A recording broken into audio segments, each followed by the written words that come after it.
역행자 파트 3 출판 웅진 지식하우스 저자 자청 기획 윤문경 리딩 강재구 챕터 5 역행자 4단계 뇌 자동화 1000억 가질래? 내 자동화 할래? 나에게 악마가 이렇게 속삭인다면 나는 1초의 망설임도 없이 후자를 선택할 것이다. 1000억보다 이 챕터에서 다룰 뇌 최적화와 뇌 자동화가 훨씬 중요하다고 생각한다. 뇌 최적화는 책 읽기나 글쓰기로 뇌 근육을 키우는 것을 뜻한다. 두뇌가 한번 최적화를 끝내면 평생 자연스럽게 지능이 발달한다. 이것을 뇌 자동화라고 한다. 뇌 자동화는 뇌 최적화가 지속적으로 발동해 가만히 있어도 생각을 하고 공부하지 않아도 생각이 이어지면서 자연스럽게 머리를 쓰는 것이다. 머리를 쥐어 짜지 않아도 순리자에 비해 압도적으로 좋은 머리를 가지게 되면서 인생을 편하게 살 수 있다. 세팅을 끝낸 사람과 아닌 사람의 10년 후는 천지 차이로 나뉜다. 뇌 자동화를 이해하기 위해 바둑두는 죄수를 예를 들어볼까 한다. 죄수의 방에는 TV가 있고 매일 재미없는 바둑 방송이 켜져 있다. 바둑에 흥미가 없던 죄수는 1년간 TV 소리를 외면한 채 살았다. 그러던 어느 날 바둑 선생님이 한 달간 1대1로 죄수에게 바둑을 가르친다. 다른 방에 있는 죄수와 경쟁을 시키며 실력을 키워주기도 한다. 이제 죄수의 머리엔 바둑에 대한 흥미와 지식이 자리 잡히게 된다. 그 다음은 어떻게 될까? 감옥에 갇혀있지만 매일 바둑 방송을 볼 것이고 실력은 계속 쌓일 것이다. 1년에서 2년 지나면 실력은 더욱 늘어날 것이다. 죄수는 감옥에 갇혀있지만 바둑 실력과 이해도는 계속 높아지는 것이다. 지능이 성장하는 사람과 아닌 사람은 바둑 방송을 외면하는 죄수와 저절로 바둑 실력이 쌓이는 죄수와 같다. 나는 뇌를 최적화한 순간부터 그저 세상을 경험하기만 하더라도 지식이 쌓였다. 머리 회전이 빨라졌다. 가만히 있어도 머리 회전과 지식이 향상되는 상태, 이 상태가 바로 뇌 자동화다. 억지로 하는 일도 어려운 일도 아니다. 나는 두뇌 회전이 10여 년 전과 비교도 되지 않게 빨라졌다. 그 당시 나는 정보 입력에 버퍼링이 심했다. 결정도 느렸고 계산도 느렸다. 사람들이 멍청하다는 듯 쳐다보기도 하고 머리가 안 좋아도 괜찮아 라고 위로해 주기도 했다. 하지만 내 최적화를 거친 현재는 어떤 새로운 정보를 접하더라도 일반인보다 훨씬 빠르게 처리한다. 기가 막힌 아이디어는 수없이 자주 떠오른다. 이제는 이전으로 돌아갈 수 없을 만큼 내 안에 무언가가 크게 변했다. 뇌를 복리로 성장시킨다면 과거의 과학자들은 지능이 고정되어 있다고 믿었다. 사람의 지능은 유전자에 의해 거의 결정되며 아무리 공부를 한다 해도 성인이 된 후에는 더 발달하지 않는다고 믿었다. 어릴 적에 한 번쯤 뇌세포는 죽기만 하지 새로 생기지 않아 라는 말을 들어보지 않았는가. 하지만 최근 신경가소성 이론이 등장하면서 인간의 뇌는 사용하기에 따라 신경세포들을 새로 만들어낸다는 것이 입증되었다. 쓸수록 좋아진다는 것이다. 내가 설명하고 싶은 것은 뇌의 복리라는 개념이다. 복리의 힘은 대단해서 10억 원을 매년 20%씩 불릴 경우 20년이 지나면 383억 원이 넘는 큰 금액으로 변한다. 실제로 가치 투자의 달인인 워렌 버핏은 1965년부터 2014년까지 연평균 21.6%의 수익을 올렸는데 이게 복리로 누적되어 128만 %의 누적 수익률을 기록했다. 뇌 속에서 뿐만 아니라 사람들 사이에서도 지식 발달은 복리로 이루어진다. 주변을 둘러보면 쉽게 알 수 있다. 책을 잘 읽지 않는 사람들은 1년에 한 권도 안 읽는다. 사실 거의 대부분이 그렇다. 이런 사람들은 책뿐만 아니라 신문조차 읽기 어려워하고 인터넷에서 어떤 글을 봐도 문맥을 이해하지 못해서 엉뚱한 소리를 하고 화를 낸다. 대화를 해봐도 답답하다. 그런데 평소 책을 많이 읽는 사람은 어떤 책이든 쉽게 소화하고 책이 아닌 다른 글들도 잘 이해한다. 그러니 언제고 또 책을 집어들고 고급 정보를 얻는다. 이 두 부류의 사람은 거의 모든 면에서 차이가 난다. 어휘의 양이나 이해의 속도는 물론이고 가장 중요하게는 새로운 지식을 받아들이는 자세와 깊이에서 다르다. 꾸준한 독서로 단련된 사람은 새로운 지식이라도 기존 지식을 통해서 쉽게 흡수한다. 예전에 봤던 어떤 다큐멘터리에서 어느 교수가 말하길 독서 빈부격차는 경제적 빈부격차보다 무서운 것으로 삶의 양극화를 만든다 라고 했다. 독서 양극화는 복리로 벌어지기 때문에 한 살이라도 어릴 적부터 독서를 시작해야 한다. 젊을 적에는 아무런 투자도 하지 않다가 60세가 되어서 복리저축 상품에 가입해봤자 복리의 혜택은 별로 보지 못한다. 워렌 버핏이 인생에서 후회되는 일 중 하나로 주식을 11살에 시작한 걸 꼽았다는 사실은 일찍 시작하기의 중요성을 잘 보여주는 예다.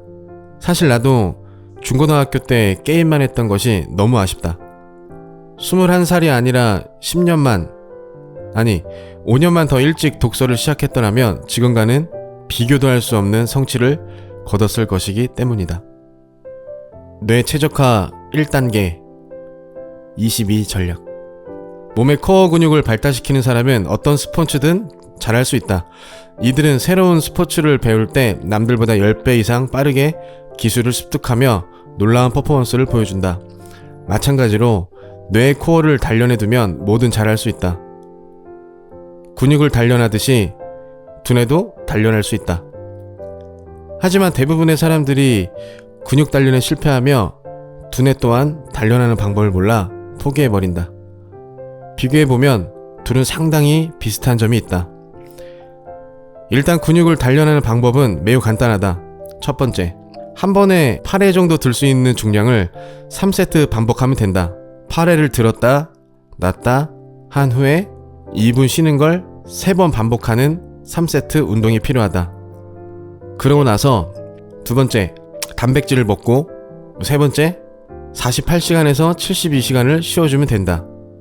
이것만 잘 지켜도 상위 10% 안에 들 수 있다. 22 전략은 가장 좋은 뇌 최적화 방법이다.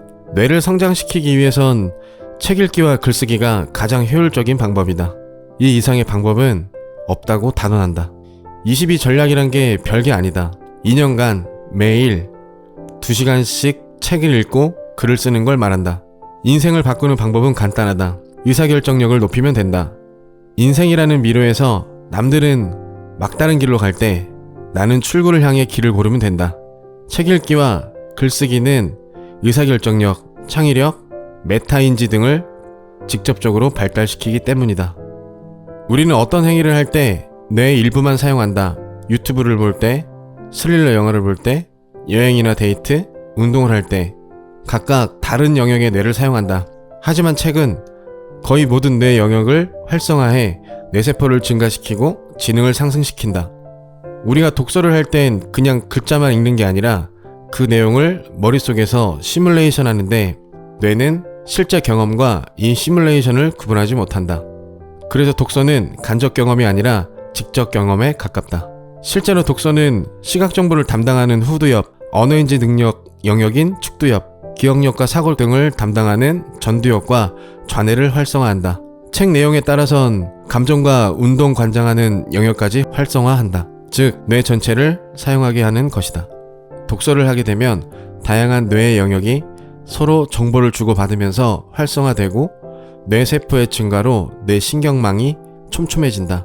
쉽게 말해 지능이 높아진다. 근육이 증가하듯 뇌 근육이 증가하여 코어가 강해진다. 컴퓨터로 비유하면 실행 속도가 무척 빨라진다. 완전한 지식으로 굳히기 위해서는 글쓰기를 해야 한다. 예를 들어 자청이 22 전략을 주장하는 이유는 무엇이며 나는 어떻게 실천할 수 있을까? 라는 주제로 한두 분단이라도 글을 써보는 사람과 아 이거 뭐 당연한 얘기를 하고 있군 하면서 쓱 읽고 지나가는 사람의 머릿속엔 전혀 다른 것이 남는다. 2년간 2시간씩 책 읽기와 글쓰기를 해라. 그러면 당신의 뇌는 발달하고 최적화를 이룬다. 별로 힘든 일이 아니다. 일주일에 한두 번만 해도 상위 10%로 올라갈 수 있다. 한 달에 책 한 권 읽는 사람이 별로 없다고 했듯이 규칙적으로 글을 쓰는 사람은 정말 거의 없다. 일주일에 한 번, 1개월에 한 번이라도 글을 써라. 앞에 환경 설계에서 말했듯이 스스로를 궁지에 몰아넣는 것도 방법이다. 주변인들에게 알리고 블로그나 페이스북을 개설해 매주 글을 쓸 수밖에 없는 상황을 만드는 것도 좋다. 이 책을 읽는 사람 중 이걸 실천하는 비율은 0.1%도 안 될 것이고 일주일에 한두 번 이상 실천하는 비율은 그중 5% 정도일 것이다. 이래서 인생이 참 쉬운 것이다. 아무도 이 쉬운 것을 하지 않기 때문에 유전자의 명령과 본능에 사로잡혀서 온갖 핑계를 만들어내며 포기하는 사람이 대다수다. 매일 아침 천금 같은 몸을 일으켜 회사에 나가면서 저녁에 책상에 앉아 글 한 줄 쓰는 것은 하지 않는다. 당장에 보상이 없기 때문이라고? 평생에 걸친 복리저축임을 내가 보여주지 않았나? 자수성가한 수많은 역행자가 그토록 많은 책에서 입이 닳도록 말하는데도 그냥 다 핑계일 뿐이다. 95%의 사람들은 곧 포기할 것이다. 그게 인간의 본성이기 때문이다. 그래서 난 오히려 이렇게 생각한다. 매일은 못해도 일주일에 하루만이라도 하자. 이것조차 안 하는 사람이 99%에 가까우니까 이것만 해도 남들을 훨씬 앞지를 수 있다. 역행자가 될 수 있다. 뇌 최적화 2단계 오목이론. 부자들의 인터뷰를 보면 공통적으로 하는 말이 있다. 돈은 처음에는 거의 모이지 않지만 한 번 벌기 시작하면 기하급수적으로 늘어납니다. 돈의 속성을 쓴 김승호 회장도 이렇게 말했다. 제가 매장 100개를 오픈하는 데까지는 3년 걸렸습니다. 그러면 1000개 매장을 오픈하는 데까지는 상식적으로 10년 이상 걸리는 게 정상입니다. 하지만 그걸 모두 이루는 데엔 채 몇 개월도 걸리지 않았습니다. 이를 위해선 무엇보다 당장 돈이 되지 않더라도 장기적인 수를 두는 것이 중요하다. 인생은 거의 100년에 걸친 긴 게임이다. 누구나 20세에서 60세까지 40년에 걸친 전성기를 갖고 있다. 사업이든 투자든 실패하는 사람들을 보면 당장 내일 인생이 끝날 것처럼 너무 조급해한다. 이처럼 눈앞의 이득과 소득에 집착하지 않고 장기적으로 두는 수를 오목이론이라 부르려 한다. 당신도 자신의 수를 놓아라. 정말 가진 게 없고 뭘 해야 할지 모르겠는가? 카카오 대리운전을 해라. 쿠팡 물류 알바를 해라. 카페 알바든 뭐든 해라. 그러면서 그곳에서 일어나는 현상들을 공부하고 책을 읽어라. 대리운전을 할 때에는 내 인생은 왜 이럴까 하는 생각을 가져선 안 된다. 화술책을 독파한 후 운전을 해라. 손님이 말을 걸면 배운 걸 써먹어봐라. 카페 알바를 한다면 카페 창업과 관련된 책을 20권쯤 읽어라. 쓸모없이 일하는 시간은 없다. 현실이 쉽다는 게 아니다. 안 좋은 환경에 있으면 세상이 온통 부정적으로 보이고 무엇도 하기 싫어진다. 당연하다. 본능이 그렇게 시키기 때문이다. 하지만 시키는 대로 살면 계속 반응만 하며 살게 된다. 유전자가 본능이 세상이 만들어 놓은 궤도 위를 불만 가득 품고 걷다가 죽을 것인가? 본능을 거슬러야 한다. 계속 미래를 그리면서 환경을 설계해 나가야 한다. 미래를 그리며 본능을 억누르는 사람만이 운명을 거스를 수 있다. 뇌 최적화 3단계 뇌를 증폭시키는 3가지 방법. 뇌는 그저 생존만을 위해 에너지를 적게 쓰고 효율적으로 작동하려 하지만 이런 방식은 원시시대에는 효과적이었을지 몰라도 현대를 사는 우리에게 불리할 때가 많다. 그래서 이 게으른 뇌를 어떻게든 깨우고 새로운 정보를 받아들여 새로운 것을 만들게 하고 그 생각들이 외부 현실에서 구현되도록 하고 거기에서 다시 새로운 정보가 생성되어 뇌를 자극하는 일련의 선순환 루프를 만들기 위한 것이 앞의 방법들이다. 이제 이 뇌 자극에 대한 현실적인 팁들을 이야기해보겠다. 안 쓰던 뇌 자극하기. 나는 일이 잘 안 풀리거나 새로운 아이디어를 떠올리고 싶을 때 전혀 다른 분야를 공부한다. 그동안 내가 읽은 책들은 대부분 심리학이나 철학 등에 치우쳐 있었는데 이때에는 완전히 반대로 수학이나 과학, 역사 분야를 보고 듣는다. 그렇다고 해서 수학이나 과학, 역사 분야의 어려운 책을 깊게 공부하라는 의미는 아니다. 여러 번 말했듯이 나는 그렇게 똑똑하거나 의지가 강한 인간이 못 된다. 그래서 타협점을 찾은 것이 유튜브 시청이다. 문제가 생겼을 때 PC게임을 켜는 것보다는 과학 유튜브를 틀어놓고 가볍게 집중하는 것이 낫다. 유명한 과학 채널 유튜브들은 중학생도 이해할 수 있는 수준으로 매우 쉽게 설명하며 무엇보다 상당히 재밌다. 개인적으로 과학드림, SOD, 1분 과학, 신박 과학, 안 될 과학을 추천한다. 2번, 안 가본 길 걷기. 나는 일생일대 일을 처리하고 고도의 집중력을 요할 때 반드시 운동을 한다. 역행자를 쓸 때도 하루 30분 정도 무조건 유산소 운동을 했고, 확장판을 준비하면서도 매일 30분씩 운동했다. 평소엔 매일 하는 정도는 아닌데 머리를 많이 쓰는 작업을 할 때는 매일 운동하는 편이다. 다음은 내 인생이 걸린 일을 할 때나 고도의 집중력이 필요한 작업을 할 때의 내 루틴이다. 참고해 자신만의 루틴을 만들어보자. 1번, 아침에 일어나 5분 정도 가벼운 걷기, 조깅, 사이클 등으로 몸의 세포를 깨운다. 2번, 샤워를 하면서 멍 때리거나 생각을 정리한다. 3번, 40분간 집중하고 5분에서 10분 정도 걷는다. 걸을 땐 절대 휴대전화를 보지 말아야 한다. 쉬는 시간에 휴대전화를 보면 5시간이면 끝날 일을 10시간으로 늘어나고 결과물의 퀄리티도 떨어진다. 4번, 5시간에서 6시간 정도 집중하면 뇌 용량이 소진되어 효율적으로 일을 하지 못한다. 이때 필살카드로 30분에서 1시간 정도 유산소 운동을 한다.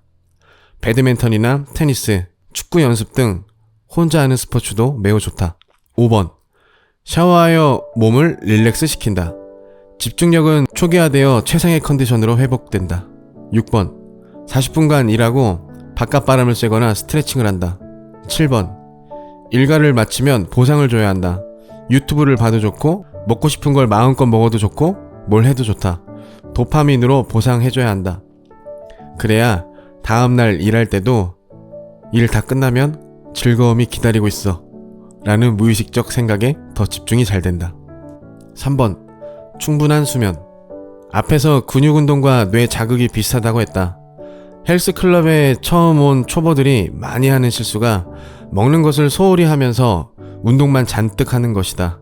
몸에 영양이 제대로 공급되지 않은 상태인데다 잔뜩 펌핑된 근육도 휴식을 취하면서 진짜 근육으로 전환돼야 하는데 그런 것은 생각 안 하고 운동만 계속한다. 뇌도 마찬가지다. 책을 읽고 쓰면서 뇌에게 운동을 시켰으면 그게 진짜 지식으로 고정되도록 충분한 휴식을 줘야 한다. 그게 잠이다. 열심히 하는 듯한 느낌에 사로잡히지 말자. 자유에 불과하다. 미라클 모닝도 좋고 가끔 밤을 새워야 할 때도 있겠지만 그게 정말 나한테 맞는 건지 잘 판단해야 한다. 사람의 뇌와 몸은 수백만 년의 진화를 거친 산물이고 거기에 맞춘 사용법이 따로 있다. 공략법을 모르고는 레벨업이 있을 수 없듯이 근거 없는 자기 신념만 따르면 영영 순리자로 살게 된다. 챕터 6, 역행자 5단계. 역행자의 지식. 인간의 뇌는 단순함을 좋아한다. 그래서 복잡한 생각을 싫어하고 하던 일을 선호한다. 직업을 바꾸면 돈을 더 벌 것이 너무나 분명한 상황에서도 반복 속의 편안함 때문에 기존 생활 패턴을 바꾸고 싶어 하지 않는다. 이는 앞서 유전자 오작동 극복에서 다뤘듯이 새로운 것을 혐오하는 유전자 덕분에 발생하는 일이기도 하다. 앞서 챕터에서 완전히 무의식을 바꾸고 유전자의 오작동을 이해했고 또한 뇌 최적화를 이뤘다면 이제 지식만이 남았다. 앞서 반복적으로 말했듯 인간은 본성과 유전자의 꼭두각시로 살아간다. 그렇기 때문에 어린 시절 소망했던 특별한 인생은 점차 사라져가고 인생에 순응하게 된다. 본성을 역행하는 지식을 알고 있다면 순리자와는 다른 삶을 살 수밖에 없다. 나 또한 역행자의 지식을 통해 하루하루 차이를 만들어냈고 최악의 인생에서 완전한 자유를 얻는 인생으로 탈바꿈할 수 있었다. 물론 역행자가 된다고 해서 하루아침에 자유를 얻는 일은 없을 것이다. 1년 만에 자유를 얻을 확률도 극히 낮을 것이다. 하지만 3년, 5년, 10년 후면 일반인과 현격한 차이를 갖게 될 것이다. 그럼 이제 내가 10년간 경제적 자유, 인생으로부터의 자유를 얻기 위해 습득했던 역행자의 지식들에 대해 설명해 볼까 한다. 기버 이론. 역행자는 1을 받으면 2를 준다. 오리지널스의 저자 애덤 그랜트가 쓴 기브 앤 테이크라는 책을 보면 재밌는 주장이 나온다. 사람을 기버, 테이커, 매처의 세 부류로 나눌 수 있다는 것이다. 기버, 퍼주는 사람, 테이커, 받기만 하는 사람, 매처, 딱 받은 만큼만 돌려주는 사람. 그럼 이들 중에 어떤 사람이 제일 부자가 될까? 한번 맞춰보자. 가장 가난한 사람이 기버다. 그런데 가장 부자인 사람도 기버다. 그동안 나도 젊은 나이에 자수성가했다는 사람들을 수백 명 만나봤지만 대부분은 밥을 사거나 고마움을 표시하는데 돈을 아끼지 않았다. 사람들 생각과 다르게 부자들은 상당히 검소한 편이다. 수십억 원대의 자산가이면서도 택시비가 아까워서 지하철과 버스만 타는 사람들도 있다. 하지만 이런 사람들도 밥값이나 술값으로 수십만 원 내는 건 전혀 아까워하지 않는다. 기버 성향을 갖고 있다. 그래서 부자인 것이다. 나는 주변에 인색한 사람 중에 젊은 나이에 경제적 자유를 얻는 사람을 한 번도 본 적이 없다. 나는 사람이 잘 될지 안 될지를 판가름하는 시그널 중 하나는 밥을 잘 사는지 여부를 생각한다. 밥을 사는 행위는 단기적 손해와 장기적 이득을 맞바꿀 만한 판단력이 있을지를 보여주기 때문이다. 앞서 오목이론에서 말했듯이 역행자라면 단기 손실을 감수하고서라도 장기적인 투자를 해야 한다. 밥을 사는 것조차 못하는 사람이 이런 판단을 잘하기 어렵다. 당연히 성공할 확률도 매우 낮다. 그러니 당신도 기버가 되는 것에 대해 고민해보아라. 인생이라는 긴 게임에서 이보다 좋은 투자가 없다. 10%만 벌겠다고 주식도 하면서 왜 이렇게 가성비 좋은 투자를 하지 않는가? 꼭 큰 돈을 들일 필요도 없다. 월 200만 원을 벌고 있더라도 고마운 상대에게 밥 한 번 사는 건 어려운 일이 아니다. 정말 돈이 없다면 모든 정성을 보이면 된다. 10,000원에서 20,000원짜리 선물도 괜찮다. 실제로 1년 전 우리 회사에 입사한 신입사원 한 분이 내게 4장짜리 손편지를 준 적도 있는데 지금도 종종 읽으며 영향을 받는다. 인색한 사람들은 정성이 없는 거지 돈이 없는 게 아니다. 나는 자기계발적인 감성적인 말을 싫어한다. 예를 들어 남을 도우면 결국 나에게 돌아온다 와 같은 비논리적인 이야기를 싫어한다. 내 경험상 기버 이론에는 나름대로 논리적인 이유가 있다. 현명한 기버들이 만나면 서로 남에게 절대 주고 싶지 않은 패를 꺼내서 주기 때문에 같이 급성장할 수밖에 없다. 예를 들어 나는 송현주에게 과거에 무상으로 사업적인 큰 도움을 준 적이 있다. 이 덕에 송현주는 나를 완전히 신뢰하게 됐고 좋은 정보가 있을 때 나에게 공유해줬다. 덕분에 나는 일주일 만에 1억 6,500만 원을 벌게 되었다. 만약 내가 기부 행위를 하지 않았다면 송현주가 나에게 좋은 정보를 줄 확률은 0%다. 지난 1년간 자신이 어떤 기부 행동을 했는지 기억해보라. 책을 덮고 10분간 산책을 나가서 생각에 잠기는 것도 좋다. 최근에 본인 인생에 가장 큰 영향을 준 사람에게 카카오톡 선물하기를 통해 선물을 보내거나 돈을 송금해라. 혹은 상대가 어려워 보이는 점이 있다면 나름대로 해결책을 적어서 보내주어라. 확률 게임, 역행자는 확률에만 베팅한다. 인간은 이득보다 피해에 대해 과도하게 생각하는 경향이 있다. 앞서 설명했듯이 심리학에서는 이를 손실 회피 편향이라 부른다. 쉽게 말해 월 1억 원을 벌던 사람은 1억 5천만 원을 벌게 되어도 크게 기뻐하지 않는다. 하지만 월 9천만 원씩 버는 상황이 되어버리면 불안해지고 심리적으로 타격을 입게 된다. 인생도 이성적으로 결정해야 결국 승리한다. 내가 앞에서 자의식을 해체하고 뇌를 최적화해야 한다고 강조한 것도 그 때문이다. 우리 유전자는 손실에 유난히 민감하게 반응하도록 세팅돼 있다. 그런 클루지 때문에 잘못된 판단을 하지 않도록 자신을 냉정히 돌봐야 한다. 인간의 뇌로 파충류의 뇌, 포유류의 뇌를 억눌러야 한다. 인생이란 끊임없는 선택과 결정의 연속이기 때문이다. 인생에서 확률 게임의 예시는 수없이 들 수 있다. 메타인지, 주관적인 판단은 순리자들의 전유물이다. 대부분의 사람들이 자유를 얻지 못하는 이유는 판단력이 흐리기 때문이다. 쉽게 말해 메타인지란 자신의 현재 상황을 객관적으로 아는 능력이다. 예를 들어 본인이 연봉 1억을 받을 만한 가치가 있는 사람이라고 하자. 그런데 사람마다 각기 판단이 다를 수 있다. 누군가는 난 연봉 2억은 받아야 되는데 하고 착각할 수도 있고 난 5천이면 되는데 과분하게 받고 있어 라고 생각할 수도 있다. 자신이 연봉 1억을 받고 있는데 내게 이 정도가 맞아 라고 판단한다면 좋은 메타인지 능력을 갖고 있는 것이다.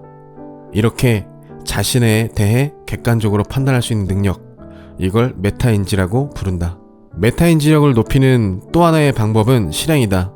아무리 책을 많이 읽어도 본인이 세상에서 어떤 위치에 있는지는 실행을 하지 않는 이상 알 수가 없다.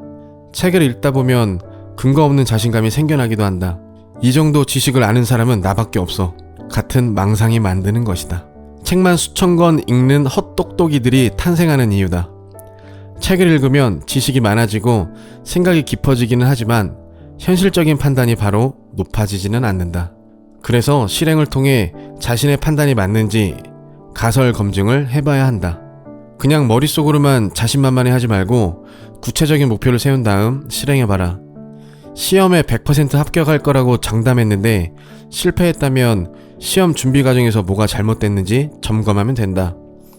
직장인이라면 자기가 목표하는 바를 주변 사람들에게 알리고 목표 달성을 향해 정진한다. 목표를 초과 달성했든 실패했든 실제 결과가 나오는 일을 실행해보면 메타인지가 상승하게 된다. 단순히 책에만 빠져 관념 속에서 살아가는 게 아니라 실행을 통해 실패하며 자신의 위치를 정확히 파악해야 한다. 이것이 메타인지력을 높이는 최선의 방법이다. 실행력, 레벨과 관성. 내가 이렇게 실행력을 강조하는 건 역설적으로 뭔가를 실행하는 사람이 거의 없기 때문이다. 앞서 클루지를 설명할 때 말했듯이 인간은 그렇게 진화했다. 그러니 본인에게 실행력이 부족하다고 좌절할 필요는 없다. 인간으로서 당연한 것이다. 특히 유튜브나 잡지에 나오는 사람들을 보면서 저렇게 적극적인 사람들은 많은데 난 뭘 하는 걸까 하고 기죽을 필요는 없다. 그런 사람들은 유난히 나대길 좋아하는 사람들일 뿐 평균이 아니다. 때로 광대 같고 조숙해 보일지 몰라도 그들은 실행력이 최상위권이다. 이미 성과를 거둔 사람들이기 때문에 그들과 나를 비교해선 안 된다.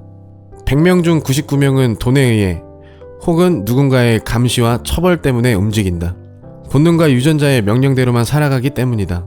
그래서 대부분의 사람들은 평범함에서 벗어나지 못한다. 가난하고 불행하다. 능동적으로 뭔가를 실행하는 사람은 극소수다. 그래서 실행력이 높은 사람이 인생이라는 게임에서 쉽게 경제적 자유를 얻는다. 진정한 자유를 얻는다. 100명 중에 이 한 사람은 늘 능동적으로 움직인다. 이 사람은 시키지 않아도 무언가를 실행한다. 이 결단과 실행이 10번, 100번 반복되어 관성을 얻으면 인생이 참 쉬워진다. 한번 추진력을 얻는 관성은 반복적인 실행을 낳는다. 당신이 아침에 일어나서 세수하러 가고 머리를 감듯 실행 자체가 습관이 된다. 지금까지 신화부클이었습니다. 다음 시간에는 천영숙 블루 다이아몬드님의 리딩으로 함께 하겠습니다. 감사합니다.